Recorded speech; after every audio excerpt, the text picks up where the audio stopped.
जय श्री राधे, श्री राधे, जय जय श्री राधे, श्री राधे, जय श्री राधे, जय जय श्री राधे, श्री राधे, जय श्री राधे। बोले यज्ञ भगवान की, श्री भागवत भगवान की, श्री हनुमान जी महाराज की। थोड़ा सा प्लीज। हे हे मेरे अनये वसुधा सुपुत्री माधुर्य मूर्ति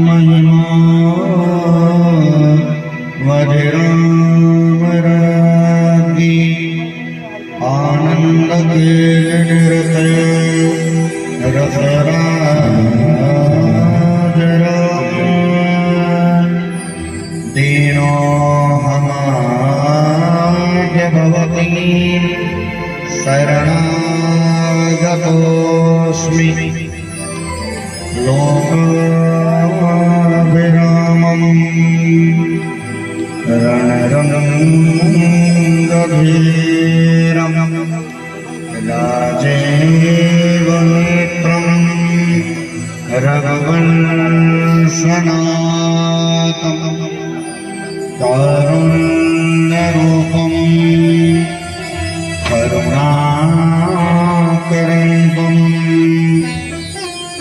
श्रीरामचन्द्रं शरणं प्रपद्ये।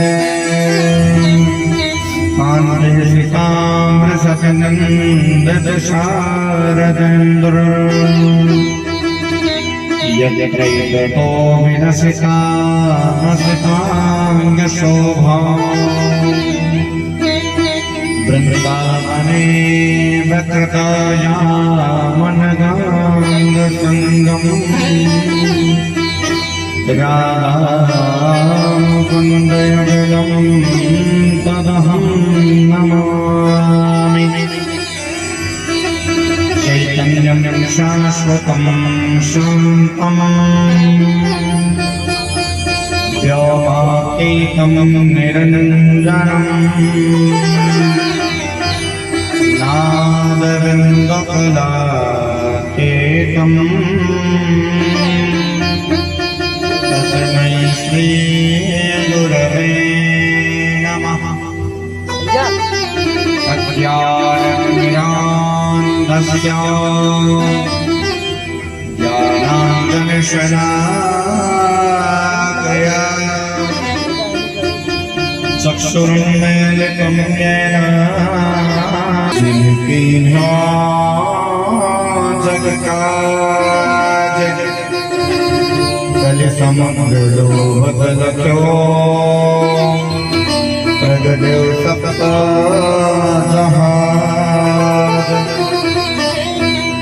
अपने अपने घर के सबका हो मेरा, तुम्हें वीर सब घर के धन धन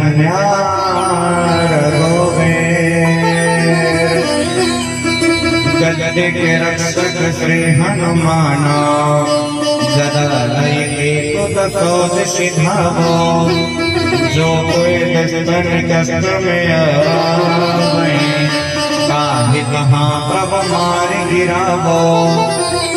जे घर ज्ञान कथा सुनिए तिनके धन धर्म पुत्र बढ़ाओ। सेवक की विनती है यही तन आसन छोड़ यहाँ चले आओ। प्रणमो पवन कुमार भले भले पावक ज्ञान घना। जासु हृदय आगार भजहि राम सर छाप धरा। को दुर्गा बन के अवन्यो तोहरे बल बीर चला है भाला। माई सरस्वती तो बन लियो तोहरे कृपा कविता बन जाला। आग चीनव चुम्बी गजा नहीं मैयर ने सिड़िया चढ़ जाला। आज सभाव चला रखो माँ कहित सभा गदेना। बोलिए श्री महारानी की। आइए सर्वप्रथम मन एवं वाणी को एकाग्र करने के लिए कुछ क्षण भगवत नाम का आश्रय लेते हैं। बच्चा अमृतमय कथा के धारा को लगा करके अपने जीवन का धन बनाना। श्री राधे राधे गोविंद गोविंद राधे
भगवान की और संतोष भगवान की, श्री हनुमान जी महाराज की जय जय श्री राधे श्याम।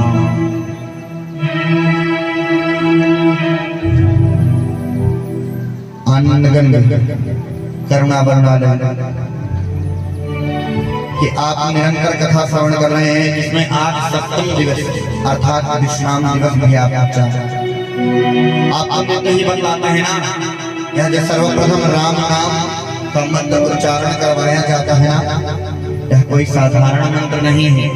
आप नित्य ही बतलाते हैं ना कि राम सोन धीर हनुमान सोन वीर कोई, अपाल सो लड़ैया नहीं क्रोधी मृगराज सो, भीषम सोपूत नासपूत भागीरथी समा तेजसी में सूर्य और रूप चारु काम सो सत्यशील हरिश्चंद्र दानी बलकर्ण समा शिव सम योगी नहीं भोगी घनश्याम सो भाई ना भरत समा व्रत एकादशी समा गंगा सम तीर्थ नहीं मंत्र राम नाम सो।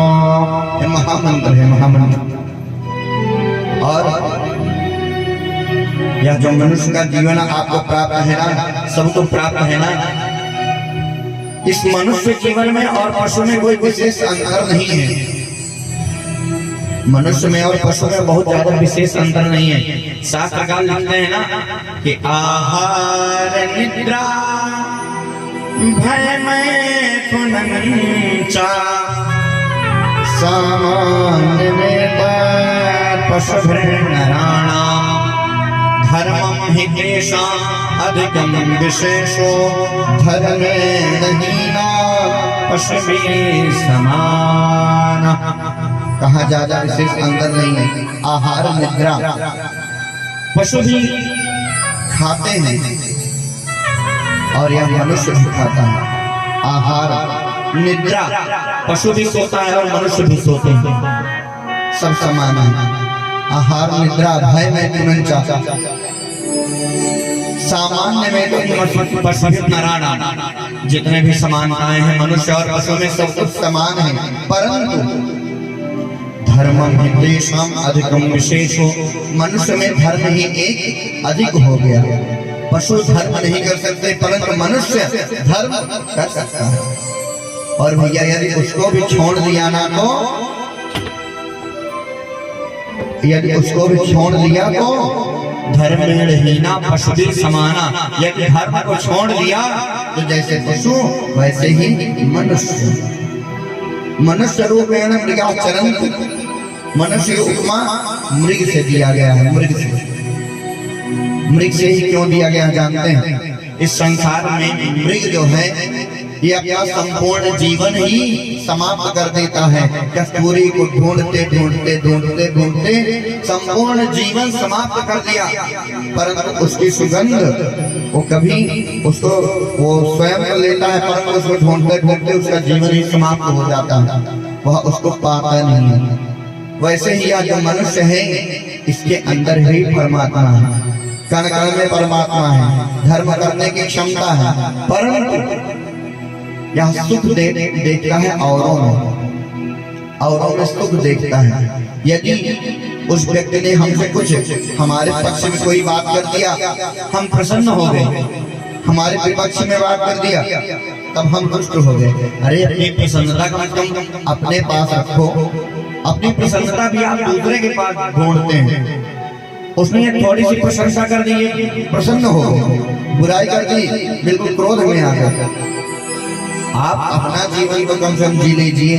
भगवान का दिया हुआ इतना अमूल्य जीवन प्रदान हुआ है, उसका सदुपयोग अवश्य ही कर लेना चाहिए। उसका सदुपयोग अवश्य करना चाहिए, नहीं तो भैया अंतिम समय में वही चार लोग मात्र यही कहते हैं कि राम नाम सत्य है। और आपको उस दिन के कथा में बतलाए थे, एक यह तभी संभव है जब आप सत्संग में आएंगे। क्या करना है, क्या नहीं करना है, कैसे जीवन यापन करना है, ये सब आपको बातें कहाँ प्राप्त होगी, कहाँ मिलेंगी? जब आप सत्संग में आएंगे। और भैया सब कुछ इस संसार में सुलभ है, परंतु सुलभम भगवान नाम, भगवान का नाम भी बहुत सुलभ है, परंतु लेने में बड़ी कठिनाई होती है। थोड़ी सी पूजा करनी पड़ जाए, नींद बड़ी जल्दी आती है।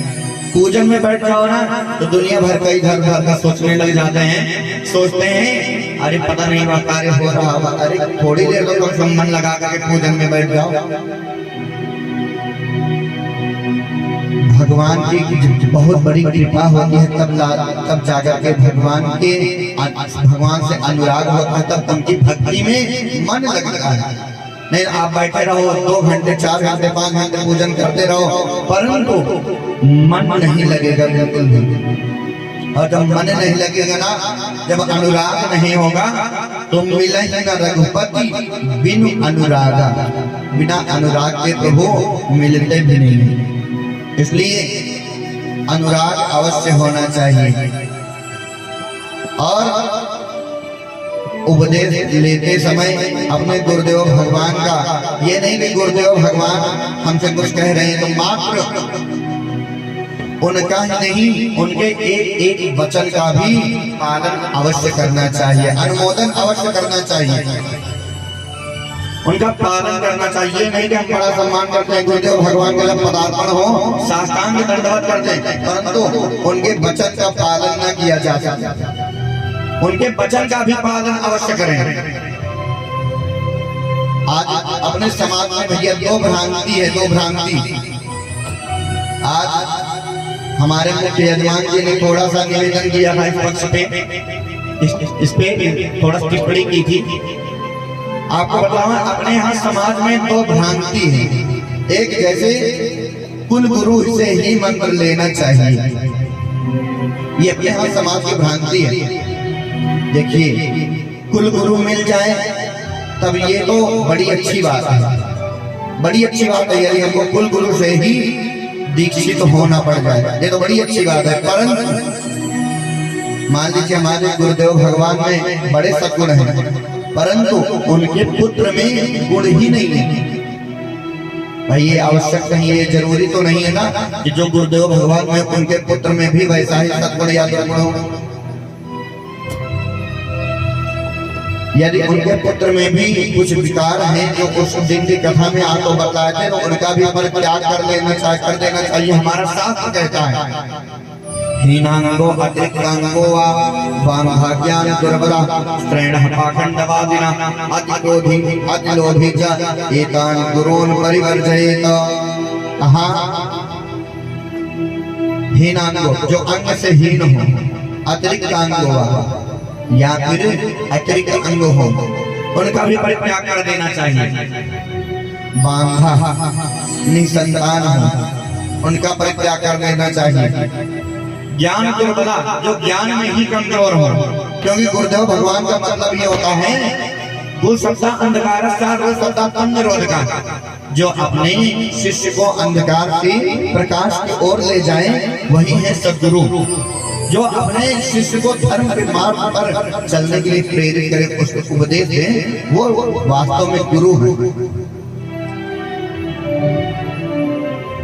और ज्ञान दुर्बला त्रैणा जिसका चरित्र बल अच्छा न हो, त्रैणा पाखंडवादिना अत्यंत पाखंडी हो, पाखंडवादिना अति क्रोधी अत्यंत क्रोधी हो, अत्यंत लोभी चा और अत्यंत लोभी हो, अत्यंत लोभी चा अत्यंत दुर्लभ और अत्यंत दुर्लभ हो, उनसे दीक्षा ग्रहण नहीं करनी चाहिए। क्योंकि यदि हमारी सामर्थ्य हो, उनको साल में 2 साल में अच्छे समय में बुरे समय में जब भी हमको समय मिले तब गुरुदेव भगवान का पदार्पण हमारे मकान अवश्य हो जाए, हमारी कुटिया में अवश्य उनका पदार्पण हो। पता लगा बड़े बड़े मठ में जाकर के दीक्षित हो गए, परंतु गुरुदेव भगवान को कभी भी बुलाने की सामर्थ्य हमारी हुई भी नहीं। काहे लिए आप उनके बैंक के अकाउंट में आप 1 लाख 2 लाख डालेंगे और वो 10 मिनट के लिए आपके यहाँ आएंगे, तब अपने यहाँ जो कुछ भ्रांतियां हैं उसके विषय में आपको बतला रहे थे। एक कुल गुरु, यदि ये 9 प्रकार के दुर्गुण उनमें भी आ जाएं तो उनका भी परित्याग कर देना चाहिए। और भैया एक भ्रांति और है बहुत बड़ी, जैसे बोलते हैं यदि किसी को 5 पुत्र हैं तो पितृ क्रिया या तो बड़े वाले करेंगे या तो छोटे वाले करेंगे। श्राद्ध क्रिया जो है या तो बड़े ज्येष्ठ पुत्र करेंगे या तो छोटे वाले करेंगे, मझले को कोई अधिकार नहीं। ये समान अधिकार है, समान अधिकार है। देखिए इस संसार में जितने भी व्यक्ति हैं, देव ऋण, गुरु ऋण, पितृ ऋण इत्यादि ऋण सबके ऊपर समान ही होते हैं। यदि ज्येष्ठ ने वो क्रिया कर लिया तो आपका दायित्व क्या होगा? वो तो अपने ऋण से ऋण हो गया, परंतु आपके ऋण का क्या होगा? हमारा शास्त्र आदेश देता है यदि किसी को 5 पुत्र हो तो 5 पिंडदान करने जा सकते हैं गया जी में एक साथ। यदि सामर्थ्य नहीं है अलग अलग श्रीमद् भागवत कथा इत्यादि करवाने की, तब एक ही मंडप में 5 भाई बैठ करके एक साथ कथा श्रवण कर लें, एक साथ। अरे वहां देखिए ना, जब चक्रवर्ती सम्राट महाराज दशरथ जी का स्वर्गवास हुआ, उसमें बड़े भैया राम जी वहां पर उपस्थित नहीं थे, परंतु बड़े भैया राम जी उपस्थित नहीं थे, किंतु सबसे छोटे भैया शत्रुघ्न जी वहीं पर उपस्थित थे। लेकिन वशिष्ठ जैसे परम ज्ञानी संत सारी क्रिया जो थी भैया भरत जी के हाथ से संपन्न करवाए थे। अगर बड़े और छोटे की बात होती तो शत्रुघ्न जी वहीं साथ में थे, परंतु भैया ऐसी कोई बात नहीं, शास्त्र सम्मत बात है, सबको करना चाहिए, सबको एक साथ करना चाहिए। आज निवेदन किया था हमारे मुख्य यजमान जी ने, हमने कहा इस पर प्रकाश अवश्य डालेंगे और समय रहते चेतना चाहिए, क्योंकि समय एक जैसा रहता नहीं है, समय एक जैसा नहीं रहता।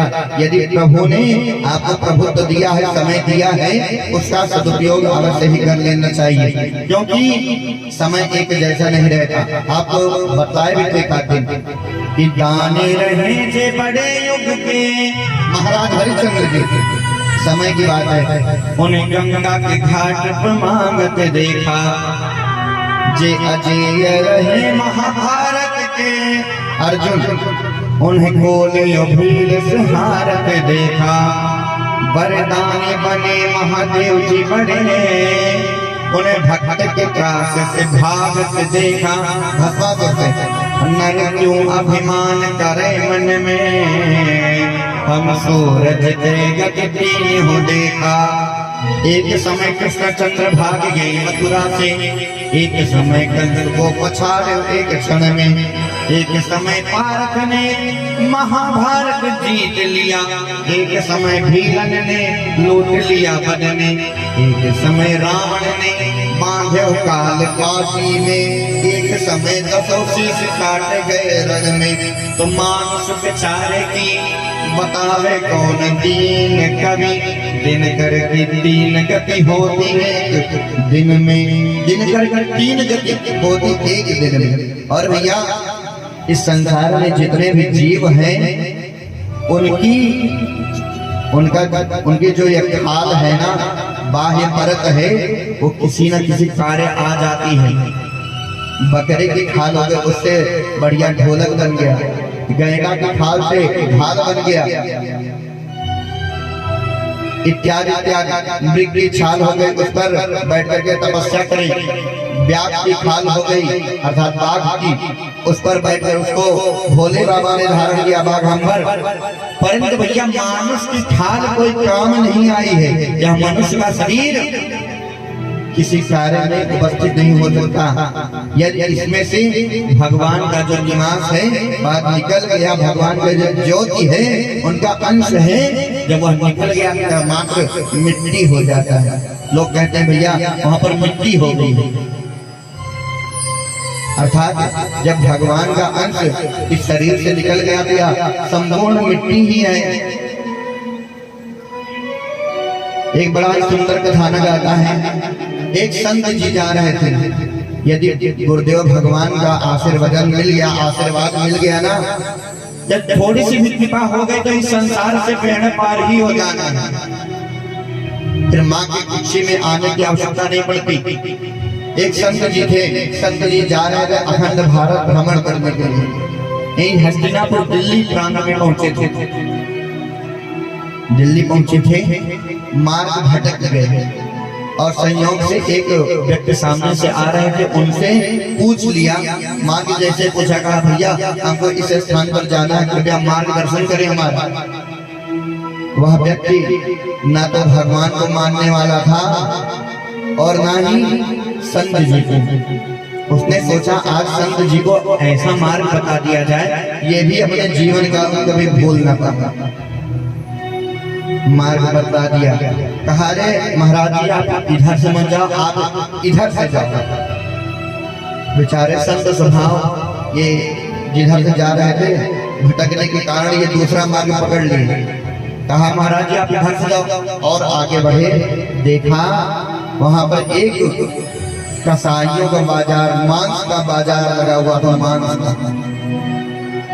संत जी जब थोड़ा सा और आगे देखे बोले अरे राम राम राम, हम किस स्थान पर आ गए। उसको कोसने लगे, कहा ये अब की बार तो नर्क से आया था, परंतु अब की बार तो रौरव नर्क में जाएगा। यदि कोई व्यक्ति किसी व्यक्ति को रास्ते से भटका दे जानबूझ करके, वो रौरव नर्क में जाता है, उसका स्थान नहीं है। कहा ये अपना स्थान निहित कर दिया है नर्क में। उधर से वापस होने लगे संत जी, परंतु तब तक उनकी निगाह, उनकी आंखें पड़ गई है कसाई की दुकान पर। कसाई की दुकान पर पड़ी, संत जी ने कसाई को बुलाया, कहा अरे सुनो यहाँ आओ यहाँ। वह कसाई कहा आप मुझको बुला रहे हैं? बोले हाँ तुमको ही बुला रहा हूँ। ये संत वेश में है ना, उसको बड़ा आश्चर्य हुआ, संत जी आज किसी कसाई को क्यों बुला रहे हैं अपने पास आया। संत जी ने कहा भैया आज हम तुमसे कुछ दान लेना चाहते हैं, क्या दे सकते हो? आज वह बिल्कुल गदगद हो गया, कहा महाराज हमारा नाम सदन है, सदन कसाई, और आप यदि आज मेरा यह प्राण भी मांग लेंगे तब भी मैं न्यौछावर कर दूंगा, क्योंकि पहले कसाई का धन, वेश्या का धन ब्राह्मण लोग दान में लिया ही नहीं करते थे। आज क्या बात हो गई, संत जी मांग करके दान ले रहे हैं। वह कसाई धन्य हो गया, कहा नाथ यदि आप आज हमारे प्राणों को भी मांग लोगे तो भी मैं मना नहीं करूंगा नाथ। कहा तेरे प्राण में लेकर के क्या करूंगा? तो अपना जो बटखरा है, बाट है, एक रखा है, उसी को ले आकर के हमको दे दे, वही दान में चाहिए और कुछ नहीं चाहिए। बोले बाट में ऐसी क्या खासियत के जानते हैं? क्या खास बात थी उस बाट में?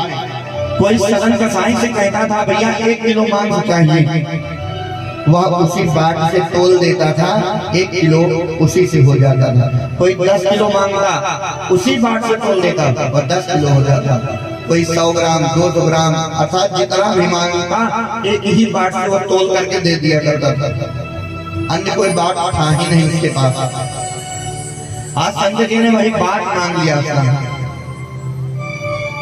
सदन कसाई ने कहा कोई बात नहीं महात्मा जी आप ले लो, अब हमको उसके बदले में ढेर सारा बाट रखना पड़ेगा, और कोई बात नहीं, ले आकर के दे दिया। संत जी ने अपने अधारी से गंगा जल निकाला, तुरंत ही भगवान को नहलाया धुलाया, अपने पीताम्बर में पोंछ लिया, और उस पत्थर के शिला को जैसे ही लिया, उस बाट को जैसे ही धुला, तब तक संत जी ने कहा अरे पुत्र सदन, ये पता नहीं किस जन्म का पुण्य है तेरा, जो स्वयं शालिग्राम भगवान तेरे यहाँ चाकरी करने आए हैं। ये शालिग्राम भगवान की शिला थी, शिला जिसे तू इतने दिन से बाट समझ करके उनसे ही मांस को तोल रहा था। पता नहीं किस जन्म का पुण्य है तेरा, जो भगवान स्वयं तेरे यहाँ आकर के तेरी नौकरी कर रहे, चाकरी कर रहे तेरे यहाँ। सदन कसाई रुदन करने लगा, वह रोने लगा, कहा नाथ इतना बड़ा हमसे जघन्य अपराध हो गया है, हम तो करोड़ करोड़ जन्म लेकर के भी इस पाप से कभी मुक्ति नहीं पा सकते।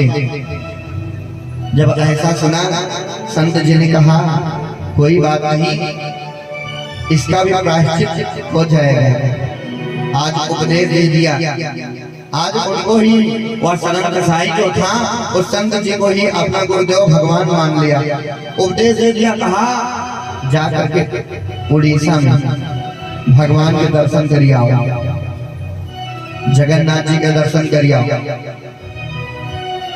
तुरंत ही अपना घर बार इत्याग परित्याग कर दिया। उसी क्षण सदन निकल पड़ा। अब तो हाथ उठाया ऊपर, सीताराम सीताराम राधे श्याम करता हुआ भगवान का भजन करता हुआ उड़ीसा की ओर निकल पड़ा। आज निरंतर चलता रहता है। प्रातः काल सूर्योदय से प्रारंभ करता है, जब तक सूर्यास्त होता है तब तक वह चलता ही रहता है। सूर्यास्त के समय जहाँ पर भी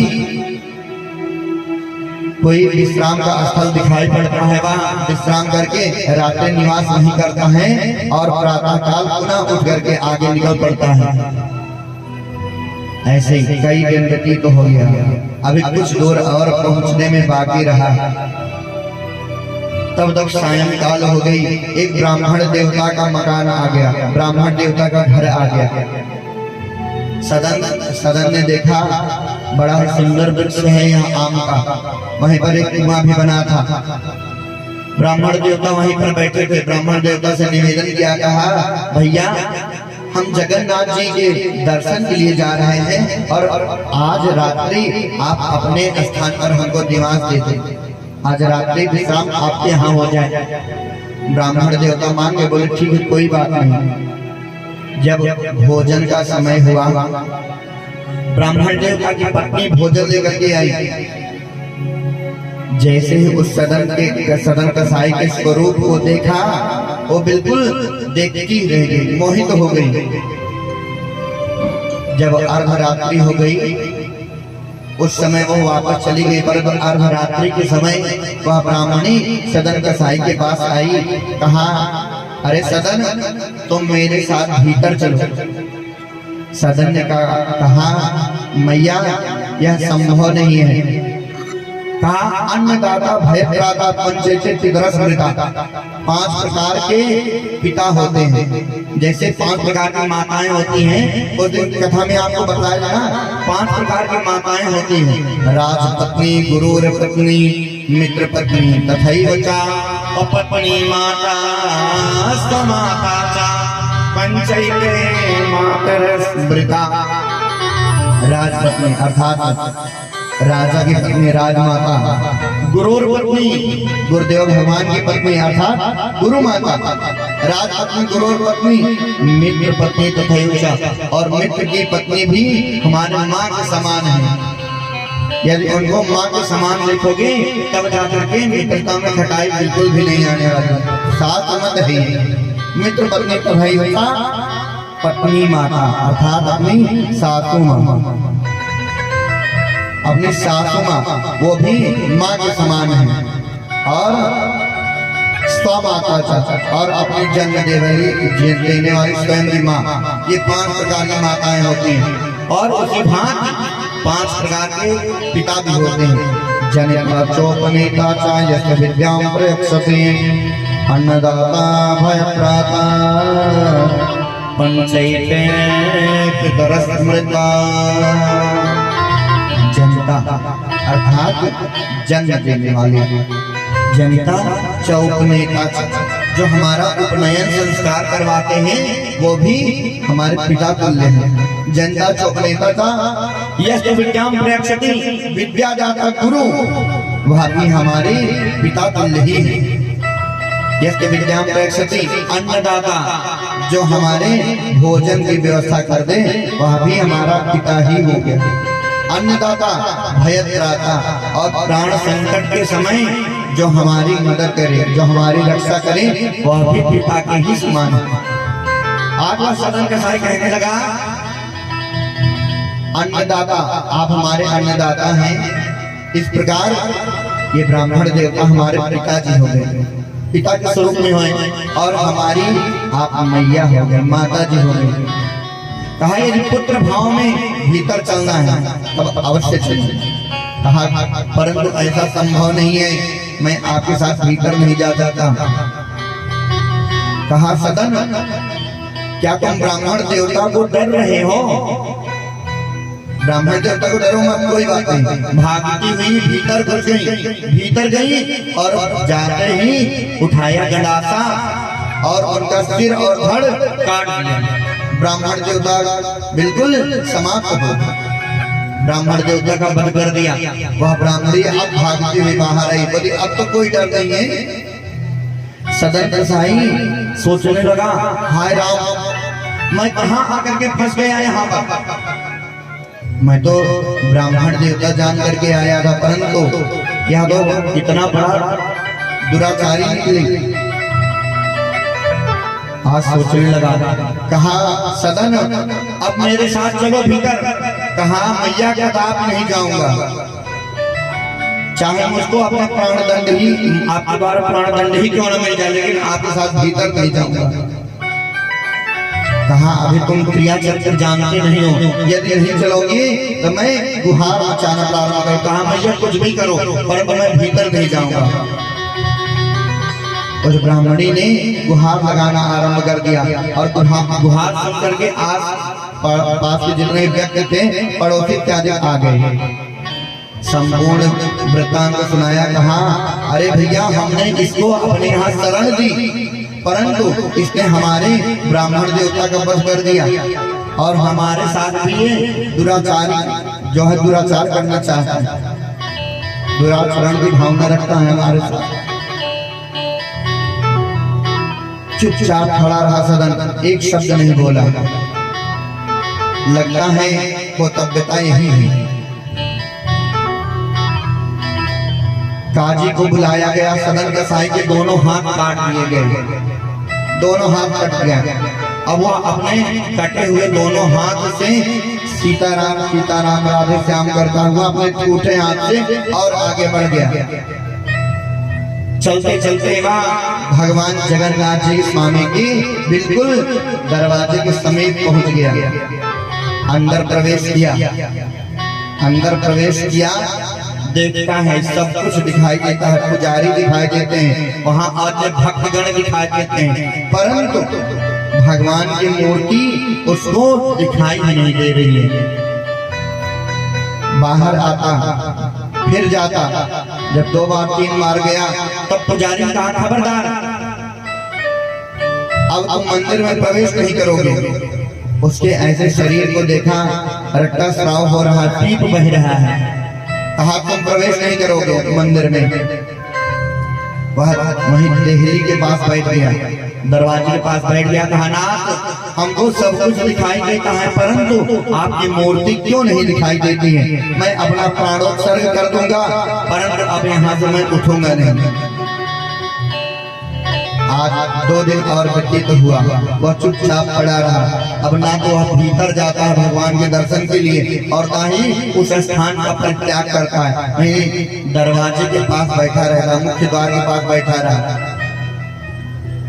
आज तीसरे दिन अर्धरात्रि के समय देखा भगवान स्वयं जगन्नाथ जी स्वयं चतुर्भुजी स्वरूप में वहां पर आकर के सदन को बुलाया। कहा पुत्र सदन उठो। सदन उठ करके बैठ गया, साष्टांग दंडवत किया। साष्टांग दंडवत करके पूछने लगा, कहा नाथ, हमारे ऐसे कौन से कर्म थे, जब आपको दर्शन देना ही था तब हमारे हाथ क्यों काट दिए गए। कहा अरे सदन, अवश्य में भोक्तव्यम कृतम कर्म शुभाशुभम। इस संसार में जितने भी प्राणी हैं सबको अपने कर्मों का उपभोग अवश्य ही करना है। इस जन्म में नहीं, परंतु इसके पहले जन्म में तुम एक संत थे। संत एक कसाई जो था वह अपनी गैया को ले जा रहा था और वह गैया जो है उस कसाई का हाथ छोड़ छिटक करके उसके हाथ से छिटक गई और वह भाग निकली दूर, क्योंकि कसाई उसका वध करने जा रहा था। तब तक उस कसाई ने कहा अरे संत जी, मेरी गैया छूट गई है, आप इसको पकड़वाने में हमारी थोड़ी सी मदद कर दीजिए ना। और आपने बलपूर्वक गैया को अपने दोनों हाथ से बलपूर्वक पकड़ लिया और वह कसाई पीछे से आया और ले जाकर के उसका वध कर दिया। आपने दोनों हाथ से उस गाय को पकड़ा, इसलिए आपके दोनों हाथ काट दिए गए। और वह जो ब्राह्मणी थी, ब्राह्मणी वह उस जन्म में कसाई थी। कहा उस जन्म में उसका वध किया था, ब्राह्मण जो था वह कसाई था और जो गैया थी वो ब्राह्मणी थी। आज उस जन्म में उसने उसका वध किया था और इस जन्म में उस ब्राह्मणी ने उस ब्राह्मण का वध कर दिया। अर्थात अवश्य में वो भोक्तव्यम कृतम कर्म शुभाशुभम। इस संसार में जितने भी मनुष्य हैं, जितने भी प्राणी हैं, सबको अपने सुख का दुख का सबका उपभोग यहीं पर करना है। और बताएं भैया, यदि आप अच्छा कर्म करोगे तब आपकी जो स्थिति है वो स्वर्ग की ओर बढ़ेगी, आपको स्वर्ग की प्राप्ति हो जाएगी और बुरे कर्मों के द्वारा नरक की प्राप्ति होगी। परंतु स्वर्ग और नरक से दोनों स्थानों से ही मनुष्य को पुनः इस लोक में ही आना है। जब तक परमात्मा के शरण में स्थान नहीं मिल जाता है, जब स्वर्ग की पूंजी जो है, सुख की पूंजी आप उपभोग करते रहो स्वर्ग में, और जब पाप अधिक हैं तब आप नरक में उपभोग करते रहोगे। परंतु जब आपके नरक वाली जो पाप की पूंजी है वो समाप्त हो जाएगी फिर पृथ्वी लोक में, और जब आपके पुण्य की पूंजी समाप्त हो जाएगी तो पुनः किसी पृथ्वी लोक में ही आना है। और आपको कल बतलाए थे ना, जो स्वर्ग से आते हैं, जो नरक से आते हैं, इनके चिन्ह भी बतलाए थे। स्वर्ग स्थितानां जीवलोके चत्वारि चिन्हानि वसन्देहि, दान प्रसन्नो मधुराचवाणी, देवार्चनम ब्राह्मण तर्पणं च। जो स्वर्ग से आए हैं, दान उद्यान करने में सबसे आगे खड़े होंगे। दान प्रसन्नो मधुराचवाणी, अपनी वाणी में भी, अपने बोलचाल भाषा में इतनी मिठास रखेंगे, यदि आप उनसे थोड़ी देर कुछ क्षण ही बात कर लो, कुछ क्षण तक बात कर लो, लगेगा थोड़ी देर और बात तो हो जाएगी, बड़ी अच्छी बात है। दान प्रसंगो मधुराचवाणी, देवार्चनम, भगवान के भक्त होंगे। और जब भगवान को ना मानने वाले हो ना, जान लीजिए ये स्वर्ग वाले तो बिल्कुल नहीं है, ये नर्क वाले हैं, नर्क आगत, ये नर्क से आए हैं। दान प्रसंगो मधुराचवाणी, देवार्चनम, ब्राह्मण तर्पणं चाहिए, ये ब्राह्मण के भक्त होंगे। और जो नर्क से आते हैं वो अत्यंत कोपा कटुताचवाणी, दरिद्रता सुजने सुबैरम, दारिद्र भाव विषमा सभाचा, चिन्हानि देहे नरकगतस्या। जो नर्क से आए हैं अत्यंत गोपा, की बात पर बिल्कुल कुपित हो जाएंगे, क्रोधित हो जाएंगे। अत्यंत गोपा कटुताचवाणी, अपनी वाणी में भी, अपने बोलचाल भाषा में इतना कर्कशपन रखेंगे, ये सोचेंगे कि सोचते रहेंगे भैया इनसे बात ना करना पड़े तो ज्यादा बढ़िया। अत्यंत गोपा कटुताचवाणी, दरिद्रता, वो राम नाम के दरिद्र होंगे, भगवान का संकीर्तन नहीं करेंगे, भगवान का भजन नहीं करेंगे। अत्यंत गोपा कटुताचवाणी, देवार्चनम, ब्राह्मण तर्पणं। और दारिद्र भाव, ये भावनात्मक दरिद्र होंगे, अर्थात यज्ञ आप करेंगे ये आपको रोकने पहुंच जाएंगे, आप इतना खर्च क्यों कर रहे हो, भावनात्मक दरिद्रता इनको रहेगी। दारिद्र भाव विषमा सभा, और ये सदैव ही विषम सभा में बैठेंगे, जहाँ पर सत्संग होगा वहां नहीं बैठेंगे। अभी बेशक नाच हो जाएगा वहां तो बड़े चाव से जाएंगे, अरे अरे चलो आज वहां से आई है, चलो उसके नृत्य आज जरूर देखना है। स्वयं भी जाएंगे, 10 लोगों को भी लेकर के जाएंगे, चलो भैया बहुत बढ़िया नृत्य करती है, हमने इसको एक बार देख रखा है। परंतु भैया आपको बतावें कि पूर्व पाप के कारण थे, पूर्व जन्म के पाप के कारण, पूर्व पाप के कारण थे, भगवंत कथा न रुचय जिनको, तुम एक ही नारी बुलाए नहीं नचवावत है जिनकारिन को। जिनकारिन मतलब बेस्या, तुम मेरे दंग कहें धिक है धिक है, मृदंग से आवाज धिक है, अर्थात धिकार है। तुम मंजीर कहें किनको किनको, तब हाथ उठाए किनारी कहें इनको इनको इनको इनको। जो हमारी नाच देखने आए हैं इनको धिक्कार है, परंतु फिर भी वहां जाना है, भगवान के संकीर्तन में नहीं जाना है। अत्यंत गोपा करता चमाड़ी और आपको बता रहे थे ये सदैव ही विषम सभा में बैठेंगे, विषम सभा में बैठेंगे। आपको कल की कथा में बता रहे थे भगवान श्री कृष्ण और देवी रुक्मिणी का विवाह कार्य बड़े ही धूमधाम के साथ संपन्न हो गया। लावा डालने का कार्य स्वयं रुक्मिणी ने किया, विवाह कार्य पूर्ण हो गया और समय के साथ देवी रुक्मिणी और भगवान श्री कृष्ण से जायमान प्रथम पुत्र की उत्पत्ति हो गई। पुत्र का नाम था महाराज प्रद्युम्न। ये साक्षात कामदेव के अवतार हैं। एक बार कामदेव जी ने सोचा इस संसार में मैं इस त्रिलोकी में कोई ऐसा है ही नहीं जिसको मैं व्याकुल न कर दूं। कामदेव को अभिमान हो गया, अहंकार था। कहा मैं सबके पास जाता हूँ, सब हमारे ही वशीभूत होकर के अपनी तपस्या छोड़ देते हैं। एक बार ये कामदेव भोले बाबा के पास पहुंच गए। भोले बाबा ने देखा अच्छा तुम आए हो, थोड़ा सा नेत्रोन्मीलन किया, जैसे थोड़ा सा तीसरा नेत्र उन्मीलित किया, जैसे खोला वहीं पर कामदेव भस्म हो गए। जब कामदेव भस्म हो गए, उनकी पत्नी जो थी रति वो रोदन करने लगी। भोले बाबा की तपस्या किया, भोले बाबा प्रसन्न हो गए। जब भोले बाबा प्रसन्न हो गए, कहा नाथ हमको हमारे पतिदेव को आप मुझको वापस दे दे। भोले बाबा ने कहा आप जाकर के उस स्थान पर निवास करो, निहित कर दिया। कहा संबरासुर के स्थान पर जाकर के वहीं पर निवास करो और भगवान श्री कृष्ण के पुत्र के स्वरूप में ये अवश्य तुम्हारे पतिदेव आ जाएंगे और आपकी भेंट वहीं पर हो जाएगी। समय के साथ महाराज प्रद्युम्न का प्रादुर्भाव हो गया। आज इनको उत्पन्न हुए मात्र 6 दिन हुए थे, 6 दिन। उसी क्षण संबरासुर आया और प्रद्युम्न का हरण कर लिया। प्रद्युम्न का हरण करके ले जाकर के समुद्र में फेंक दिया। समुद्र में एक मत्स्य थी, मछली, उस मत्स्य ने इनको निगल लिया, प्रद्युम्न को निगल लिया। कुछ मछुआरों ने जाल डाला था मछली को पकड़ने के लिए।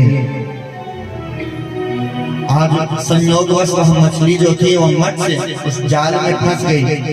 इतनी विशाल थी, उन मछुआरों ने सोचा यदि हम ले जाकर के महाराज जी को इसको भेंट स्वरूप दे दे, उपहार स्वरूप दे दे इस मछली को, तो महाराज जी प्रसन्न हो जाएंगे। उन मछुआरों ने मछली को ले जाकर के महाराज को निवेदित कर दिया और संयोग से उस प्रांत के राजा उस समय संबरासुर वहां का सम्राट संबरासुर ही था। उस संबरासुर को पुनः प्रदान कर दिया। संबरासुर ने वहां पर रह रही जो रति स्वरूप में माया, जो रति है कामदेव जी की पत्नी, यहाँ पर माया के स्वरूप में रहती थी। माया को बुलाया, कहा अरे माया यहाँ पास में बुला करके उस मत्स्य को उसको प्रदान कर दिया।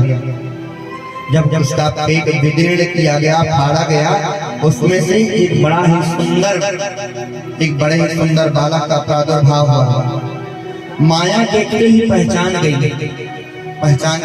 आज भोले बाबा ने जो कृपा करी थी हमारे ऊपर, ये सत्य हो गया। हमारे प्रति परमेश्वर स्वयं साक्षात आ गए। उनका पालन पोषण करने लगी। सिद्ध रसायनों का उपयोग किया। सिद्ध रसायनों का उपयोग करके उनको शीघ्र से शीघ्र युवा बनाने लगे। अब दिन प्रतिदिन वो बढ़ते जा रहे हैं। उधर देवी रुक्मिणी इत्यादि बड़ी विह्वल थी, हमारा पुत्र कहाँ गया, ये स्वयं बड़ी दुख में संतप्त रहती थी। और इधर धीरे धीरे प्रद्युम्न महाराज बढ़ने लगे। जब और युवा हो गए, बिल्कुल जब युवा हो गए देखा, कहा उस माया से कहा, आप हमको कामनी की जैसे क्यों देखती हैं, हमारे साथ व्यवहार क्यों करती हैं? आपने हमारा पालन पोषण किया है, आप हमारी मां स्वरूप हो गई ना। तब संपूर्ण दृष्टांत माया ने बतला दिया, कहा आप हमारे वास्तव में पति परमेश्वर हैं। भोले बाबा ने आपको अनंग कर दिया था, आपको भस्म कर दिया था, और पीछे जब मैं तपस्या की तब हमको आशीर्वाद दिया था कि जाकर के वहीं पर रहो और वहीं पर आपकी भेंट हो जाएगी आगे पतिदेव से, आप वही हैं। जब ऐसा देखा तब जब सब कुछ सारा वृत्तांत बता दिया, कहा यहाँ संबरासुर आपका हरण करके ले आया है, आप भगवान श्री कृष्ण के पुत्र हैं, सब कुछ बतला दिया। सिद्ध रसायनों का उपयोग करते हैं। अब वो धीरे धीरे माया जो है अपनी माया इनको सिखाने लगी। प्रद्युम्न जब संपूर्ण माया सीख गई, एक दिन राज दरबार लगा हुआ था, राज दरबार पहुंच गए उस संबरासुर को ललकारा युद्ध के लिए, कहा आओ हमसे युद्ध करो, युद्ध। जैसे ही युद्ध का प्रस्ताव हुआ, भयंकर युद्ध प्रारंभ हो गया। कई दिनों तक युद्ध चलता रहा, ना तो ये प्रद्युम्न प्रजा पराजित हो रहे हैं और ना ही संबरासुर। और अंत में जब वह माया का प्रयोग करने लगा, वह असुर जो था संबरासुर, वह माया का प्रयोग किया था, तक प्रद्युम्न ने भी माया के द्वारा जो माया सीखी थी उसका उपयोग करके उसका वध कर दिया। आज संबरासुर मारा गया। अपनी पत्नी रति के स्वरूप में जो माया है उनको लेकर के ये अपने राजधानी की ओर निकल पड़े। आज जैसे ही द्वारका नगरी में प्रवेश किए, जितनी भी युवतियां थी सब भाग करके अपने अपने कक्ष में चली गई। ये साक्षात स्वयं श्री कृष्ण की भांति ही दिखते थे, भगवान को ही जान करके सब अपने अपने कक्ष में चली गई। तब ये आकर के अपनी माता जी को चरण को स्पर्श किया। मैया जी आवाज से देखती रह गई। जब ध्यान से देखा, अपने पुत्र को जान करके पुत्र मोह में ये विह्वल हो गई, विलाप करने लगी। कहा इतने वर्ष पश्चात आज हमको हमारे पुत्र से मिलने का परम सौभाग्य मिला। कहा नाथ, हे श्री कृष्ण, यह सब कुछ आपकी ही माया है। हरि माया तुरंत गया, बिना आपकी मर्जी के इस संसार में एक पत्ता भी हिलने वाला नहीं है। नाथ, आपने बड़ी कृपा करी जो आज इतने वर्ष के पश्चात ही कहीं हमारे पुत्र से हमको हमारा मिलन करवा दिया। नाथ, आज कहा निवेदन करते हैं, कहा कन्हैया, जिस समय जिस स्वरूप की आवश्यकता पड़ती है आप उस स्वरूप को अवश्य ही धारण करते हो। कभी हरि स्वरूप धारण करके गजेंद्र को मोक्ष प्रदान किया, और कभी स्वयं देवी द्रौपदी के लिए वस्त्र के अवतार हो गए। कभी हिरण्याक्ष के लिए आप शुक्रावतार भी धारण कर लिए, आप नरसिंह अवतार भी धारण किए।